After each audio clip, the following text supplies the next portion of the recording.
नमस्कार साथियों, मैं निखिल आपका हमारे इस YouTube platform maths by Nikhil में हार्दिक स्वागत करता हूं। आशा करता हूं कि आप सभी अच्छे होंगे और आपकी पढ़ाई भी अच्छी चल रही होगी। साथियों, माफ़ी चाहूँगा कि मैं वीडियो नहीं डाल पाया 3-4 दिन से। उसका एक रीज़न ये था कि वाईफाई का केबल बंदरों ने काट दिया था और उसकी वजह से हम नेट का इशू था, वीडियो अपलोड नहीं हो पाई। ठीक है, तो बिना देरी किए मैंने आपको रीज़न बता दिया कि किस वजह से वीडियो नहीं आई। बिना देरी किए आज की क्लास शुरू करते हैं। लास्ट वाली वीडियो जो अगर आपने देखी हो तो हमने मिश्रण यानी कि मिक्सचर चैप्टर शुरू कर दिया है, जो कि हमारे अर्थमेटिक का इस प्लेटफॉर्म पर तीसरा चैप्टर है। और उसमें हमने उस लास्ट वाली वीडियो में हमने टाइप फर्स्ट के कुछ क्वेश्चनों को सीखा। आज उसी क्रम में आगे बढ़ते हुए मैं टाइप सेकंड के कुछ क्वेश्चनों को सॉल्व कराऊंगा। और जैसा कि आपको पता है, मैंने पहली वीडियो में बताया है, अगर आप नए हैं तो आपको बता देता हूं कि हमने मिक्सचर एलिगेशन को टोटल 11 टाइप्स में बाइफरकेट किया है। मेरा मानना यह है कि अगर आपने 11 टाइप पढ़ लिए तो एग्जाम में रेयर चांस ऐसा होगा कि आपका मिक्सचर एलिगेशन से क्वेश्चन छूट जाए, क्योंकि जो भी क्वेश्चंस एग्जाम्स में पूछे गए हैं वो सभी इसी 11 टाइप्स के रिलेवेंट ही क्वेश्चन पूछे गए हैं। तो टाइप ए फर्स्ट मैंने कंप्लीट करा दिया, सेकंड, थर्ड, फोर्थ जितने भी आज हो पाएंगे आगे के टाइप हम देखेंगे। चलिए, उम्मीद करता हूं कि आपको मेरा प्रयास अच्छा लगेगा और आप समझ पाएंगे। तो आज हम शुरू करने वाले हैं टाइप सेकंड।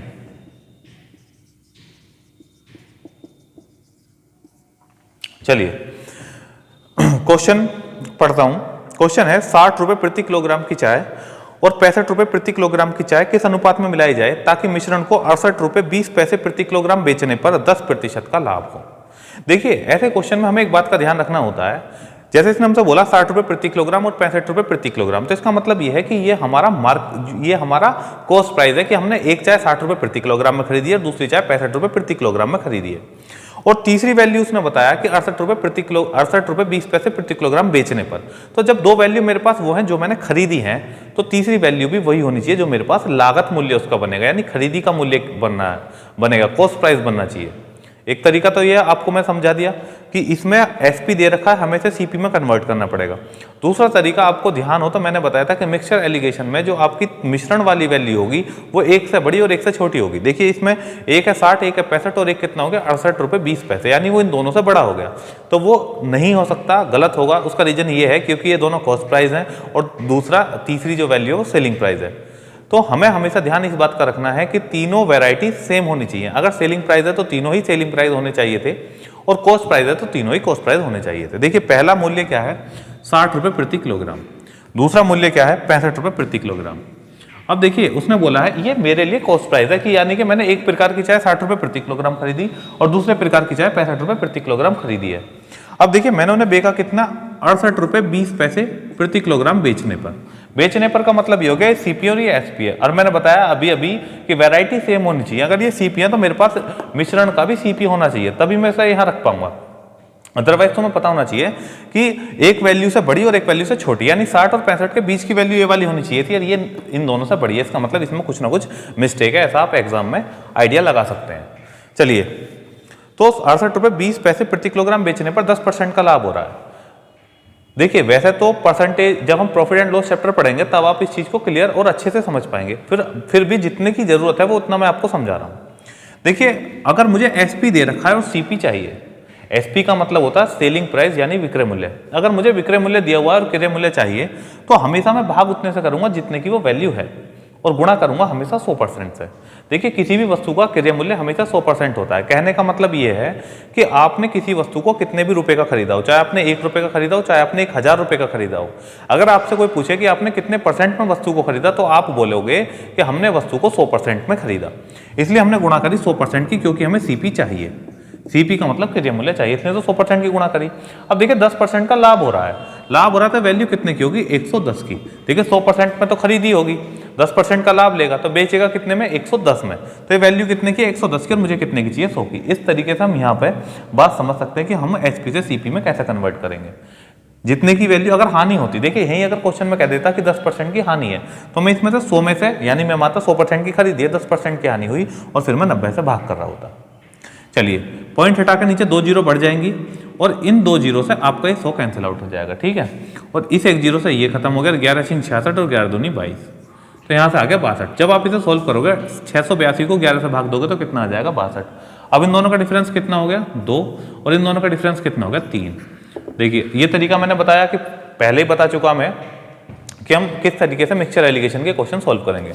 इन दोनों का डिफरेंस इधर साइड लिख लिया और इन दोनों का डिफरेंस इधर साइड लिख लिया। प्लस माइनस का ध्यान नहीं देना है कि हमने कि 60 में से 62 घटाया तो -2, इस तरीके का डिफरेंस का मतलब होता है अंतर कितने का है, ना कि प्लस माइनस का में ध्यान देना है। तो इसका आंसर आ गया 3:2। कहने का मतलब है 60 रुपये किलो वाली यदि हम 3 किलो लें और 65 रुपये किलो वाली यदि हम 2 किलो लें तो हमें औसतन मूल्य जो पड़ेगा वो 62 रुपये प्रति किलो पड़ेगा। आप चेक कर सकते हैं कैसे, 60 की गुणा करना 3 में, 65 की गुणा करना 2 में, इन दोनों को जोड़ देना और 5 से भाग कर देना क्योंकि आपके पास क्वांटिटी कितनी आ गई 5 किलो। तो टाइप सेकंड हमारा ओवर हो गया। अब हम टाइप सेकंड का ही एक आध क्वेश्चन और कर लेते हैं और फिर हम बढ़ेंगे टाइप थर्ड की ओर। देखिए टाइप सेकंड में मैंने एक क्वेश्चन समझा दिया।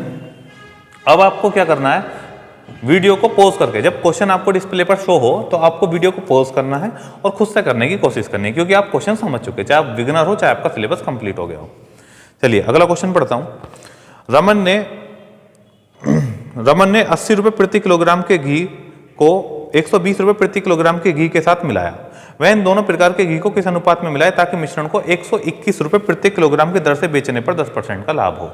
देखिए अभी आपको समझाया कि एक है 80 रुपये प्रति किलोग्राम और एक है 120 रुपये प्रति किलोग्राम। ये उसके लिए कॉस्ट प्राइस है, यानी कि रमन ने 2 घी इतने रुपए के खरीदे। रमन ने एक घी तो 80 रुपये प्रति किलोग्राम का खरीदा हुआ है और दूसरा घी 120 रुपये प्रति किलोग्राम का खरीदा हुआ है। अब वो हमसे क्वेश्चन में क्या बोल रहा है, क्वेश्चन में कह रहा है कि वो उन्हें किस अनुपात में मिला है कि 121 रुपये में बेचने पर 10% का लाभ हो। देखिए जब वो 121 रुपये में बेच रहा है और 10% का लाभ हो रहा है तो मैं कह सकता हूँ ये वैल्यू कितने की है, 110% की। और मैंने आपको बताया था जितने की वैल्यू उससे भाग करो और जितने की चाहिए उससे गुणा करो, और मुझे चाहिए कितने की 100% की, क्योंकि मुझे इस वस्तु का क्रय मूल्य चाहिए कि 121 में तो बेच रहा है, उसे वो वैल्यू पड़ेगी कितने की, और 100 से हम यहाँ पे क्या कर लेंगे गुणा, क्योंकि मुझे क्रय मूल्य चाहिए और क्रय मूल्य हमेशा 100% होता है। तो देखिए अब देखिए 1 0 से 1 0 कैंसिल आउट कर लिया, 11 से 121 11 बार कट गया, 11 की गुणा 10 में करेंगे तो कितना आ जाएगा 110। इन दोनों का डिफरेंस कितना आ गया 30 और इन दोनों का डिफरेंस कितना आ गया 10, और यहाँ से जब हम इन्हें रेशियो में कन्वर्ट करेंगे तो ये आ जाएगा 1:3।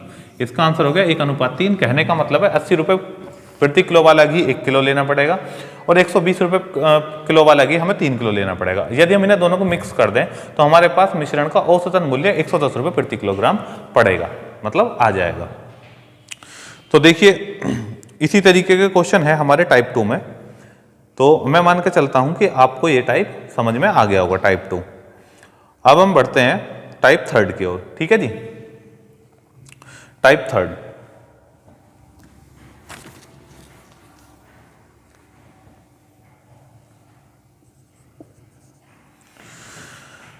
चलिए टाइप थर्ड का पहला क्वेश्चन पढ़ता हूं।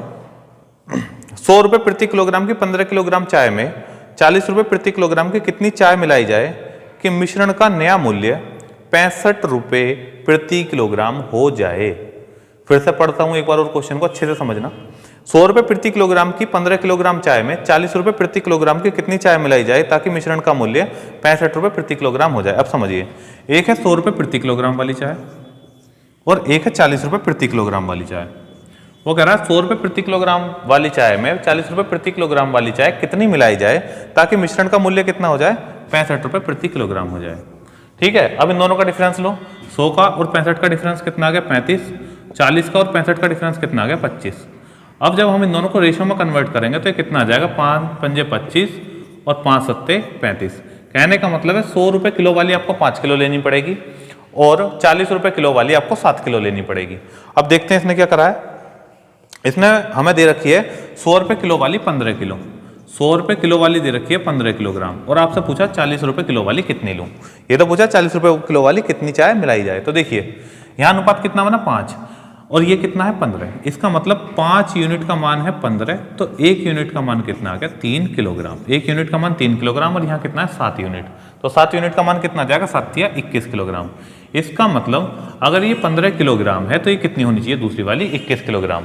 इसके 15 किलो के साथ इसका 21 किलोग्राम मिलाना पड़ेगा, तब मिश्रण का मूल्य कितना होगा 65। आप डायरेक्टली भी एक चीज सोच सकते थे कि अगर ये 5 है तो ये 7 होनी चाहिए, अगर ये 10 है तो ये 14 होनी चाहिए, और अगर ये 15 है तो ये कितनी होनी चाहिए 21। आप ऐसे भी सॉल्व कर सकते थे। इस तरीके से तो सॉल्व इसलिए करना बताया जिससे कि आप चीजें समझ सकें। आप डायरेक्टली आंसर कैसे करते भाई, इसका मतलब क्या है, मैं बार बार इसीलिए इस चीज को समझाता हूं। इसका मतलब है ये वाली 5 है तो ये 7 होनी चाहिए, और ये वाली कितनी है 15, तो 5 तिया 15 और 7 तिया 21। डायरेक्टली आंसर आप बोल सकते हैं बिना इतना कुछ लेंदी इक्वेशन वगैरह यूनिट वगैरह मान निकाले बिना।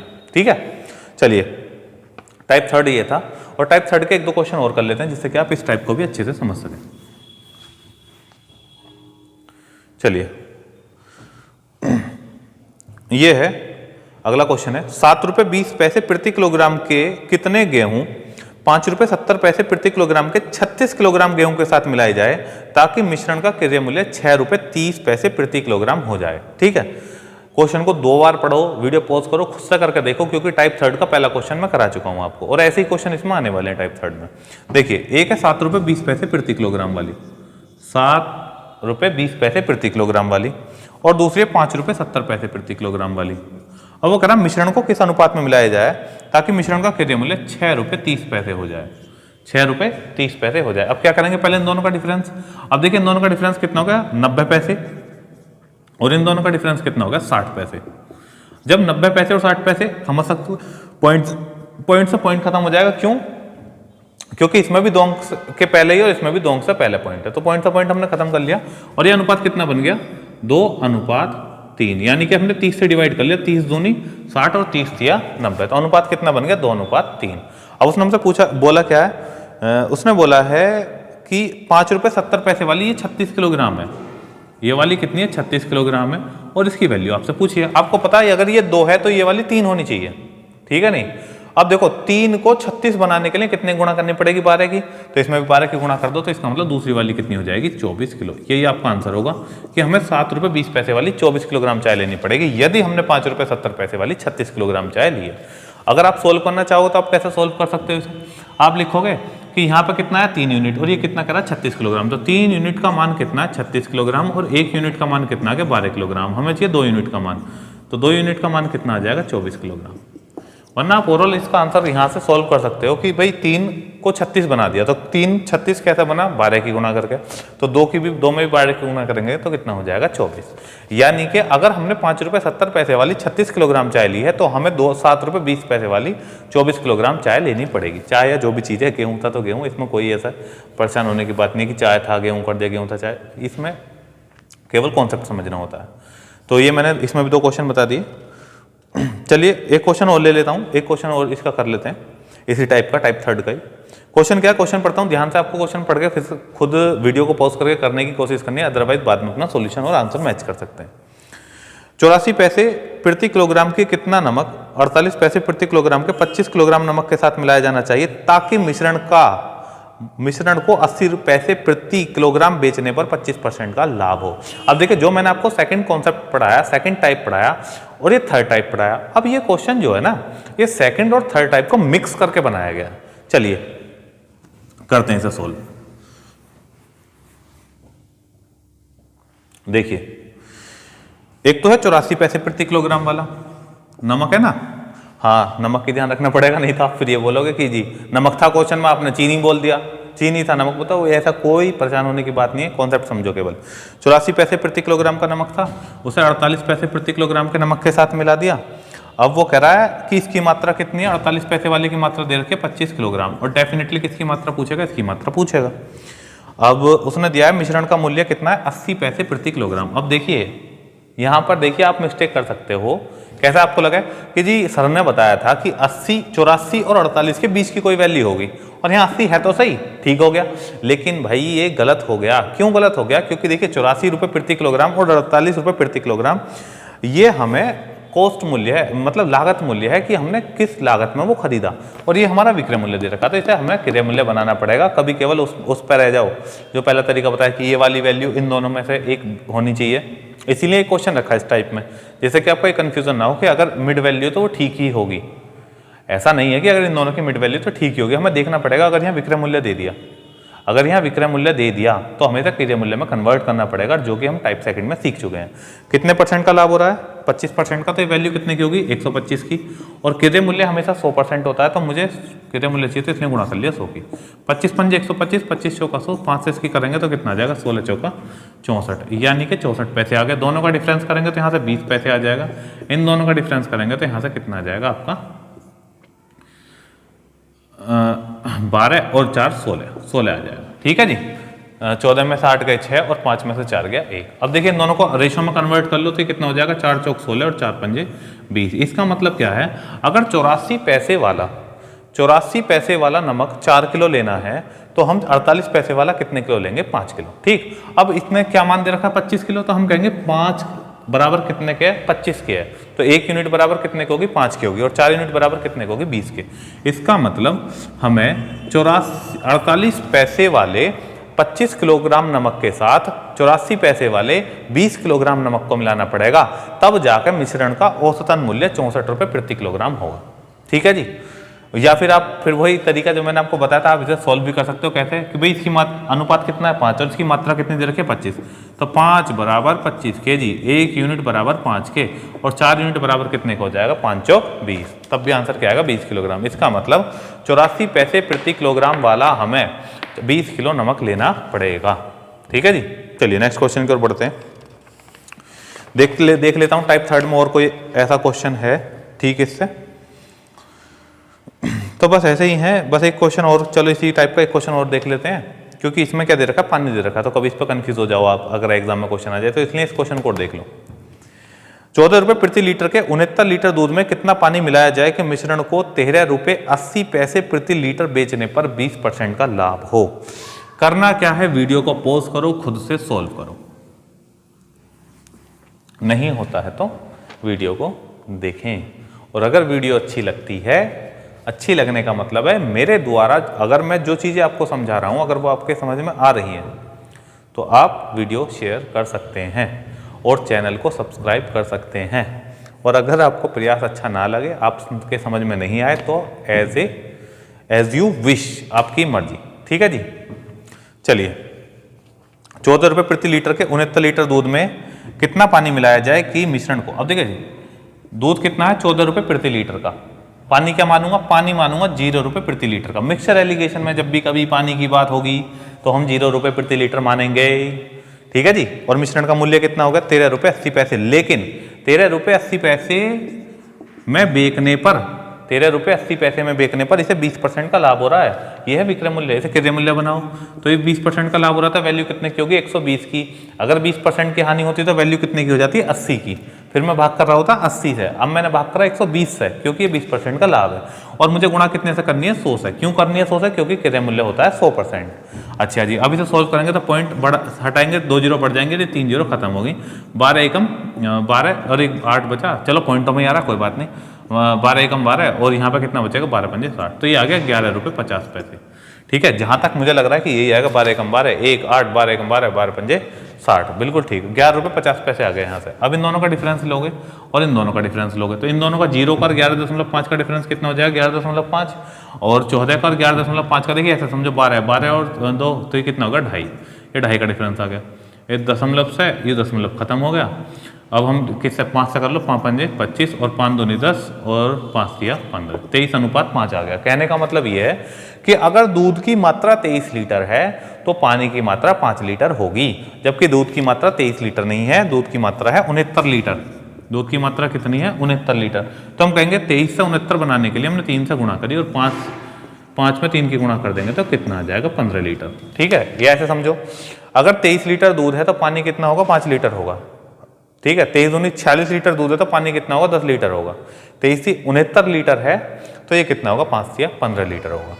या फिर 23 यूनिट का मान है 69 लीटर, 1 यूनिट का मान आ गया 3 लीटर और 5 यूनिट का मान कितना आ जाएगा? 15 लीटर। भाई देखिए मैं जल्दी जल्दी इसलिए पढ़ा रहा हूँ क्योंकि मुझे लग रहा है ये चीज़ें ईजी हैं, आप समझ सकते हो। अगर मुझे लगता कि ये चीज़ों में कुछ समझाने वाला है, टिपिकल चीज़ें हैं, तो मैं उन्हें बहुत आराम से आपको समझाता। ठीक है। फिर भी आपके अगर समझ में नहीं आता है तो आप वीडियो को फिर से देख सकते हैं। ठीक है। और अगर आपका देखिए मेरे को ये 3 चैप्टर पहले कराने थे, परसेंटेज, रेशो प्रोपोर्शन और मिक्सचर एलिगेशन, ये मैंने अब चल ही रहा है, मतलब ये भी खत्म ही हो जाएगा। तो फिर भी अगर आपको मैं एक ऑप्शन देता हूँ कि नेक्स्ट चैप्टर क्या हो, आप कमेंट के माध्यम से बता सकते हो। अगर कमेंट में किसी एक चैप्टर की वोट ज़्यादा आती हैं, मतलब कि दो, देखिए बोलेंगे सब अलग ही, एक किसी चैप्टर के लिए बोलेगा, एक स्टूडेंट किसी चैप्टर के लिए बोलेगा, फिर भी अगर 2-4 लोग किसी सिमिलर चैप्टर को कहते हैं तो हम वो चैप्टर शुरू कर लेंगे, चाहे वो अरिथमेटिक का हो चाहे वो एडवांस का हो। अगर आप एडवांस भी पढ़ना चाहें तो इस चैप्टर के बाद बता सकते हैं, हम एडवांस शुरू कर देंगे। एडवांस में क्या होता है, एडवांस में आपके 4 चैप्टर होते हैं, क्या क्या, अलजेब्रा, ज्योमेट्री, ट्रिग्नोमेट्री और कोऑर्डिनेट ज्योमेट्री, ये होते हैं आपके। तो अगर आप अलजेब्रा, ट्रिगो वगैरह में से कुछ पढ़ना चाहते हैं तो भी आप कमेंट में बताएं, और यदि आप अरिथमेटिक का कोई नेक्स्ट चैप्टर अपनी मर्जी से पढ़ना चाहते हैं तो वो बताएं। हमें तो सारा ही पढ़ना है और सारा ही पढ़ाना है, पहले कोई सा ही पढ़ा दूंगा जो आप चाहेंगे, और अगर आपका कमेंट नहीं आता है तो अपने हिसाब से जो मुझे सही लगेगा वो मैं पढ़ा दूंगा, ठीक है। चलिए, तो टाइप 3 हमारा यहाँ पे ओवर हुआ। अब हम बढ़ते हैं टाइप 4 की ओर। टाइप 3 में मुझे जो क्वेश्चन कराने थे मैंने करा दिए, बस इन्हीं क्वेश्चंस की प्रैक्टिस करनी है। और अब हम बढ़ते हैं टाइप 4 की ओर। टाइप 4 में क्या है, क्वेश्चन पढ़ता हूँ। एक दुकानदार के पास 24 किलोग्राम चीनी है, इसमें से कुछ चीनी उसने 21% के लाभ पर, शेष को 9% के लाभ पर बेच दिया, उसे कुल 12% का लाभ हुआ। बताएं 9% के लाभ पर कितनी चीनी बेची। तो बिल्कुल आसान है। अभी तक क्या था, अभी तक वो एक की मात्रा दे रहा था, इस बार मिक्स करके दे दिया और एक के लिए पूछ रहा है, समझ रहे हो ना। टाइप 3 में क्या था, टाइप 3 में था वो दोनों में से एक की क्वांटिटी देकर दूसरे की क्वांटिटी पूछ रहा था। अब टाइप 4 में क्या है, उसने ओवरऑल क्वांटिटी दे दी है, क्वांटिटी का सम दे दिया है, ठीक है, योग दे दिया, और उनमें से किसी एक के लिए पूछेगा। तो 2-4 क्वेश्चन इसके कर लेते हैं, फिर टाइप 5 पे हम बढ़ जाएंगे। तो देखिए, कुछ चीनी को 21% के लाभ पर बेच दिया और शेष चीनी को उसने 9% के लाभ पर बेचा। ओवरऑल उसे कितने परसेंट का लाभ हुआ, 12% का लाभ हुआ। अब देखिए इन दोनों का अंतर कितना हो गया आपका 9%, और इन दोनों का अंतर कितना हो गया 3%। जब हम इसे रेशो में कन्वर्ट करेंगे तो रेशो कितना आ जाएगा, 3 एकम 3 और 3 तिया 9, रेशो बन गया 1:3। यानी कि यदि 21% वाली 1 किलो चीनी लेंगे तो 9% वाली 3 किलो चीनी मिलानी पड़ेगी, ठीक है। अब उसने कुल मात्रा कितनी दे रखी है, 24 किलोग्राम, यानी इन दोनों प्रकार की कुल मात्रा है 24 किलोग्राम। उसने हमसे पूछा किसके लिए है, उसने हमसे पूछा 9% लाभ पर कितनी चीनी बेची जाए।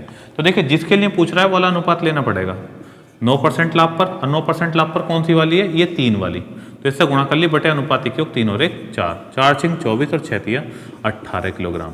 कहने का मतलब ये है कि हमें 9% लाभ पर 18 किलो चीनी बेचनी पड़ेगी और 21% लाभ पर 1 किलो चीनी बेचनी पड़ेगी। जब उन दोनों का मिक्सचर जो होगा ना, उस पर औसतन लाभ हमारा कितना हो जाएगा, 12% का लाभ हो जाएगा, ठीक है जी। चलिए टाइप 4 के ही नेक्स्ट क्वेश्चन की ओर बढ़ते हैं।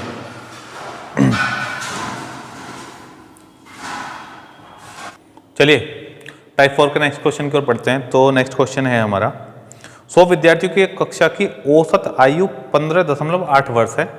यदि कक्षा के लड़कों की औसत आयु 16.4 वर्ष और लड़कियों की औसत आयु 15.4 वर्ष है, तो कक्षा में कितने लड़के हैं। एक क्वेश्चन ऐसा भी देख लेते हैं टाइप 4 का। तो चलिए, लड़कों की औसत आयु यानी जो बॉयज़ हैं उनकी औसत आयु कितनी है, 16.4 वर्ष, और जो गर्ल्स हैं उनकी औसत आयु कितनी है, 15.4 वर्ष। जो गर्ल्स हैं उनकी औसत आयु कितनी है, 15.4 वर्ष।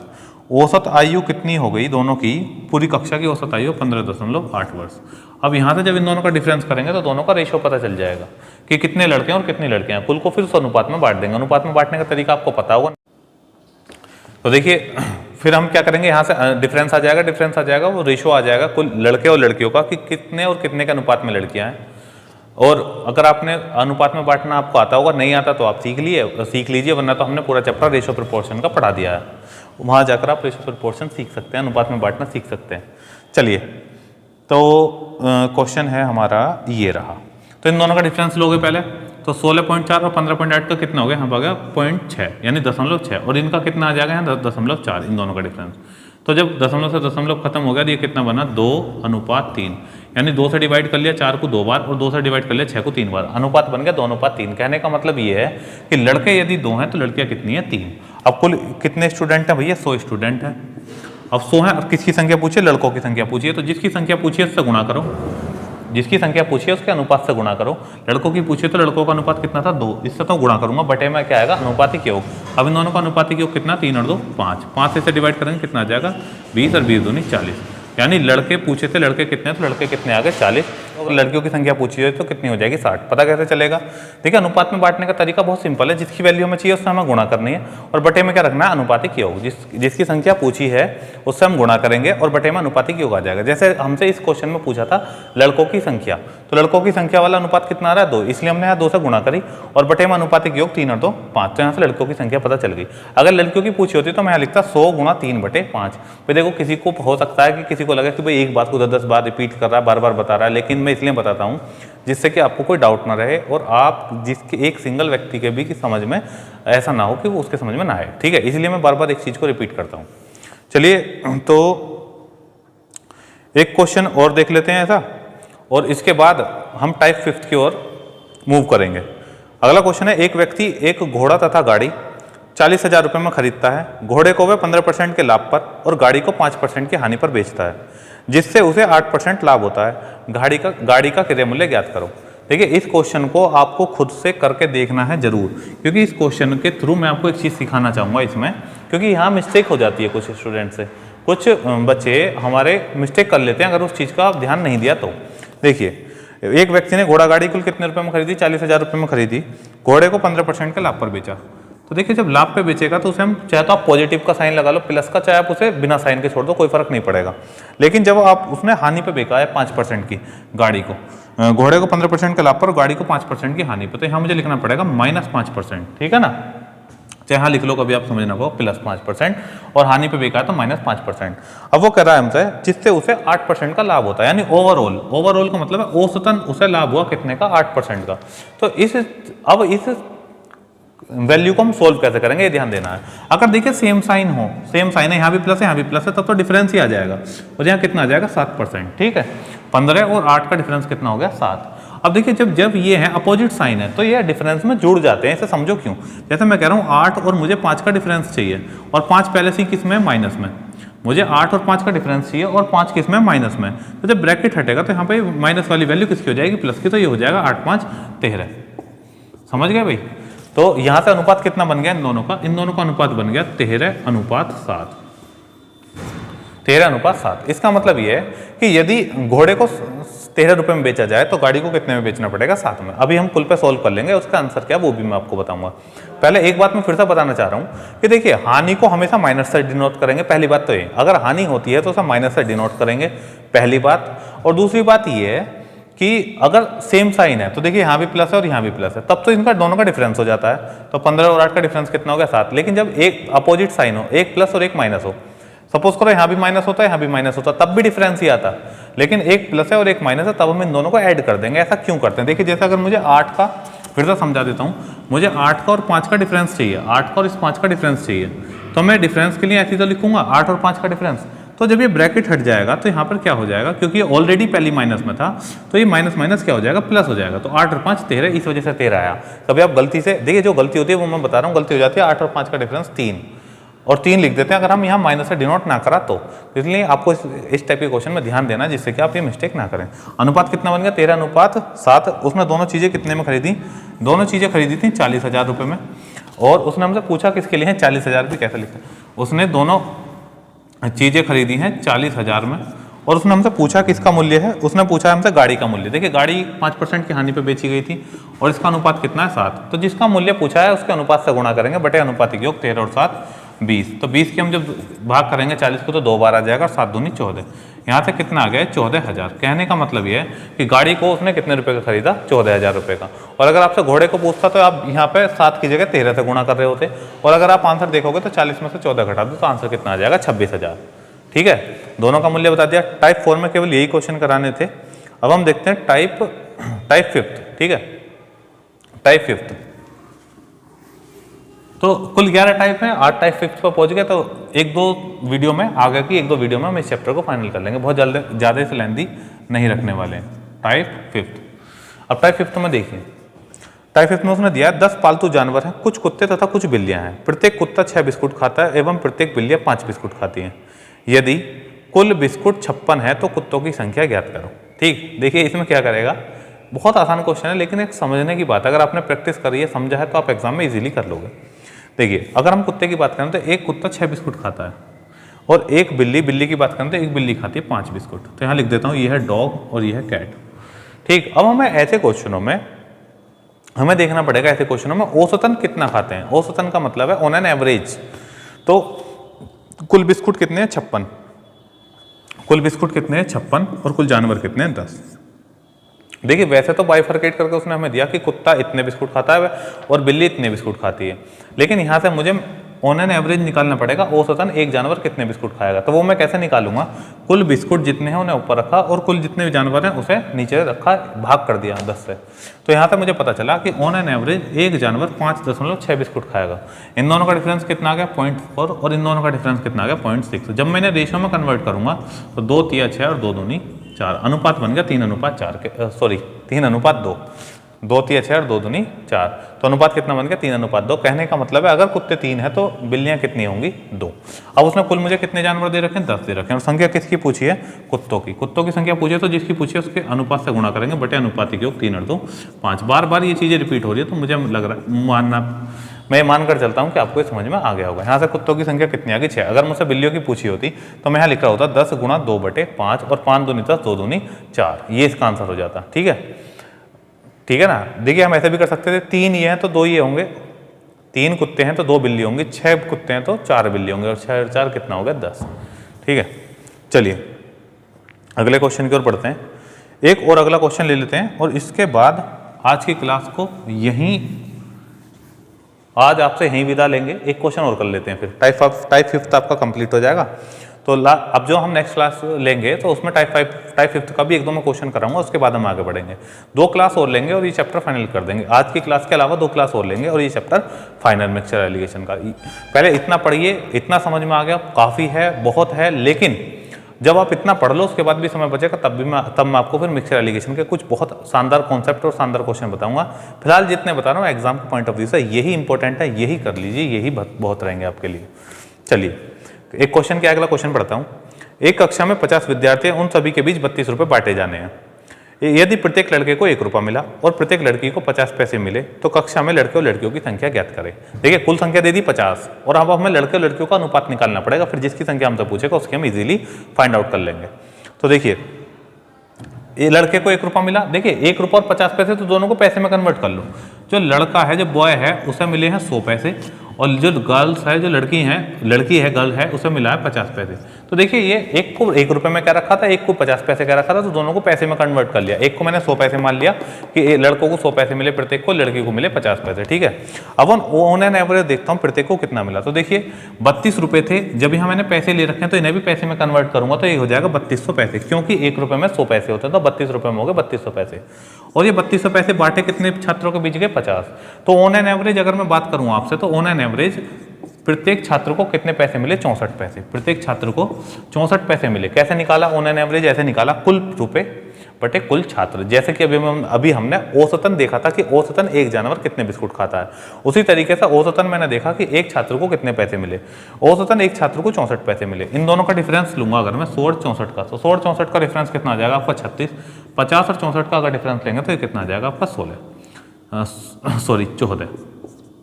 ठीक है नहीं। अब देखिए सोल्व करेंगे हम, तो इसे सोल्व कर लेंगे तो ये 2 से कितना आ जाएगा? 7 और ये कितना आ गया आपका? 18। अनुपात बन गया 7:18। कहने का मतलब है यदि उस 50 विद्यार्थियों में 7 लड़के हैं तो 18 लड़कियां होंगी, 14 लड़के तो 36 लड़कियां होंगी। आंसर तो यही पता चल गया, 14 लड़के और 36 लड़कियां, क्योंकि टोटल कितने हैं? 50। लेकिन फिर भी हम सोल्व कर रहे हैं तो सोल्व करना भी सीखना है जरूर। तो देखिए लड़के और लड़कियों की संख्या, कक्षा में लड़के और लड़कियों की संख्या नहीं, दोनों की पूछी है। कुल देखिए कुल कितने स्टूडेंट है? 50। अगर मैं पहले लड़कों की संख्या निकालूंगा तो गुणा करूंगा 7 से, बटे अनुपातिक योग 18 और 7 कितना हो गया? 25। 25 दूनी 50, 7 दूनी 14। इसका मतलब लड़के कितने आ गए? 14। अब 50 में से जब 14 लड़के हैं तो लड़कियां कितनी बचेंगी आपकी? 36, जो कि मैंने अभी आपको ओरल भी निकाल दिया था। तो आंसर हो गया आपका 14,36। 14 लड़के और 36 लड़कियां। देखिए क्वेश्चन एग्जाम में ऐसा भी मिल जाए, ऑप्शन में ऐसा भी मिल जाएगा 36 और 50। तो ये देखना कि स्थिति क्या है। अगर पहले लड़के हैं, जैसे इस क्वेश्चन में अब तुम देखो लड़के और लड़कियों की संख्या पूछी है, लड़के और लड़कियों की संख्या, तो इसका मतलब क्या है? पहले लड़के रखने हैं ऑप्शन में और फिर हमें आंसर प्रेफरेंस देनी है लड़कियों की, यानी आंसर होगा 14 और 36। अगर उसमें पूछा होता लड़कियां और लड़कों की संख्या तो आंसर होता 36 और 14। और ऐसे क्वेश्चन में दोनों ऑप्शन मिलेंगे। देखिए इसमें भी 14 36 और 36 14 दोनों ऑप्शन में दे रखे हैं। उम्मीद करता हूँ भाई आपको यहाँ तक के जितने क्वेश्चन मैंने बताए, जो भी कॉन्सेप्ट बताए वो समझ में आए होंगे। और अगर आपको किसी क्वेश्चन में कोई डाउट हो, कुछ समझ में ना आया तो वीडियो को फिर से देखें, और वीडियो को दोबारा देखने के बाद भी अगर आपको समझ में नहीं आता है तो आप वीडियो में कमेंट करें। नेक्स्ट वीडियो में सबसे पहले मैं कल को उसी क्वेश्चन को दोबारा से समझाने का प्रयास करूंगा, ठीक है। फिलहाल देखिए इन क्वेश्चनों के मेथड्स तो और भी होते हैं, ऐसा नहीं है कि केवल एलिगेशन मेथड से इन क्वेश्चनों को कर सकते हैं, लेकिन फिलहाल हम एलिगेशन मेथड सीख रहे हैं, इसीलिए मैं इन क्वेश्चनों को इसके क्वेश्चनों को सबको एलिगेशन मेथड से बता रहा हूँ। धीरे धीरे हर तरीके के एक क्वेश्चन को करने के 2-2, 3-3, 4-4 तरीके आप सीख चुके होंगे, क्योंकि हम चैप्टर में जिस तरीके से उस क्वेश्चन को करा जा सकता है वो सभी मैं आपको बताने वाला हूँ, ठीक है। अगर आपको वीडियो अच्छी लगे तो आप वीडियो शेयर कर सकते हैं और चैनल से जुड़ सकते हैं। चलिए आज की क्लास यहीं तक रखते हैं और thank you for watching this video. और यहाँ तक जुड़े रहने के लिए दिल से धन्यवाद। और अपने परिवार का ध्यान रखिए, स्वस्थ रहिए, पढ़ते रहिए। ये मत सोचिए कि कब यूपी पुलिस की कांस्टेबल की वैकेंसी आने वाली है, या कब हमारा रेलवे ग्रुप डी का एग्जाम पोस्टपोन हो गया, पता नहीं कब होगा, या कब लेखपाल का एग्जाम होगा। ये सोचे बिना आप निरंतर अपनी पढ़ाई में जुटे रहिए। जब भी परीक्षा होगी आपका नंबर जब तुरंत मतलब तभी सिलेक्शन होगा, अदरवाइज आपका सिलेक्शन नहीं होगा अगर आप थोड़ी भी लापरवाही में आए, ठीक है। चलिए मिलते हैं नेक्स्ट वीडियो में, जब तक के लिए बाय बाय।